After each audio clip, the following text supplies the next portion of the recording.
Salam. Ya, kenapa kita tidak boleh mempelajari kitab Syekh Sahih Fauzan?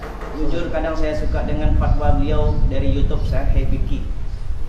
Antum suka itu nggak masalah, nggak ada yang melarang. Saya nggak ngelarang antum mempelajarinya, tapi kalau itu dijadikan kurikulum itu berbahaya. Apa sebab? Kita sudah buat kajian di Ribatnya.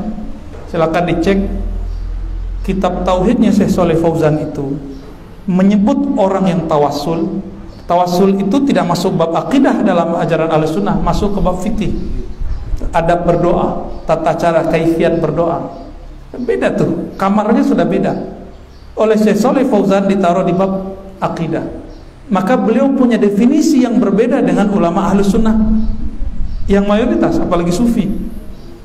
Kita bertawassul bukan nyembah Nabi, bukan minta ke Nabi, kita minta kepada Allah, nyebut. Jadi tawassul itu nyebut silsilah, tapi pendek langsung ke Nabi. Ya Allah, saya ini umat engkau, umat Nabi engkau, kekasih Nabi engkau. Itu makna tawassul tuh.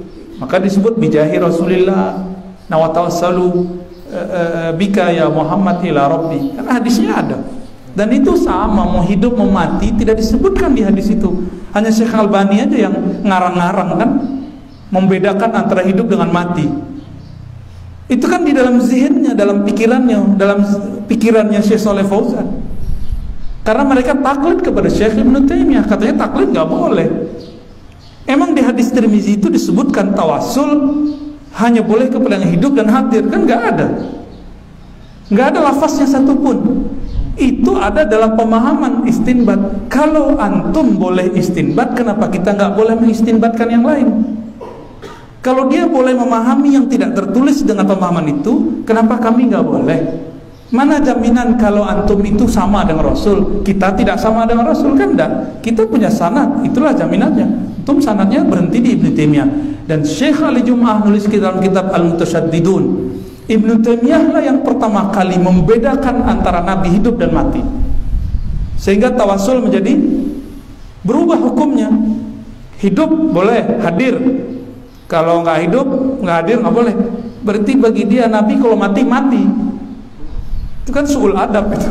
Lebih bertauhid orang Quraisy daripada orang yang bertawassul katanya. Ayo, dan itu menentang ayat Quran.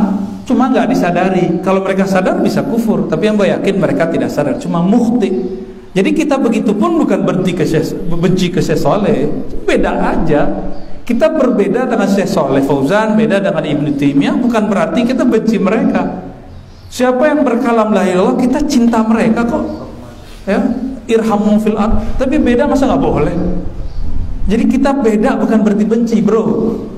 Ya, beda bukan berarti benci. Kalau antum suka Syekh Shalih Fauzan fatwanya, itu bagus karena sesama mukmin. Tapi cinta apakah menghalangi antum mendengarkan kalam yang lain?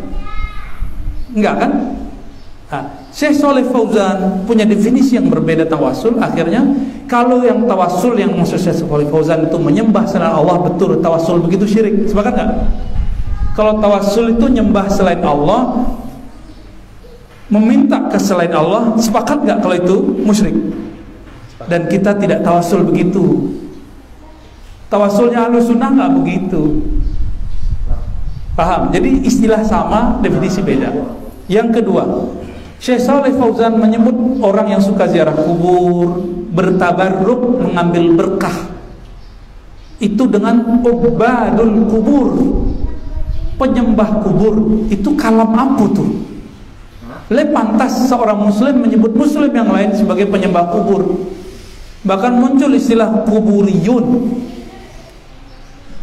Ustaz kuburiyun gua. Jadi kita ini datang ke kubur, mendoakan yang dikubur supaya dapat berkah kita semua, supaya ingat kalbu itu kepada Allah dan kematian, disebut kuburiyun.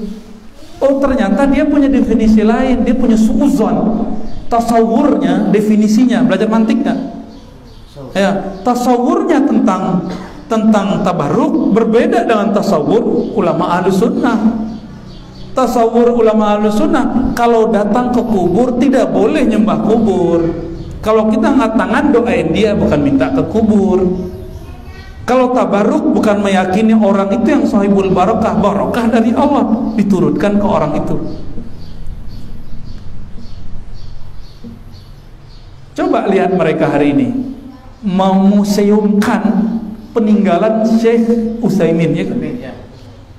Kok Utsaimin boleh dimuseumkan, dicintai, dijaga, kami kok nggak boleh? Kok nggak boleh? Mengithafkan, kata beliau. Iya, penanya, semuanya. Kok nggak boleh? Kalau kita punya kenangan dengan seseorang, lalu pemberiannya kita simpan, musyrik kan? Kita cium-cium, musyrik kan? Kalau itu musyrik, antum nggak cinta, antum nggak kenal bab cinta. Belajarlah kitab Raudatul Muhibbin, karya imamnya antum, Ibnu Qayyim al-Jauziyah rahmatullah alaih. Itu bacaan kita itu, ya. Kita suka dengan buku-buku itu. Jangan-jangan ikut imam salafi tapi gak baca kitab salafi. Jadi silakan cintai semua syekh, tapi jangan cinta membuat ta'assub. Kami mengkritisi Syekh Ibnu Taimiyah, tapi mendapat faedah juga dalam beberapa kalam Ibnu Taimiyah. Khusus narkoba itu hanya bisa lewat kalam Ibnu Taimiyah. Imam Subki menganggap kalau ada bahan-bahan yang tidak cair, maka bukanlah khamar. Bagi Ibnu Taimiyah, semua apapun, mau cair, mau bubuk, kalau memabukkan, mau asap, itu khamar. Itulah sebabnya kenapa daun apa nih? Ganja itu bisa haram. Itu mazhab Ibnu Taimiyah. Di Indonesia fikih Ibnu Taimiyah diambil beberapa.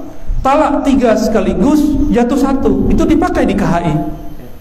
Kalau kita pakai mazhab Syafi'i, waduh repot antum. Ya udah langsung bain kubro. Repot bu ya. Repot.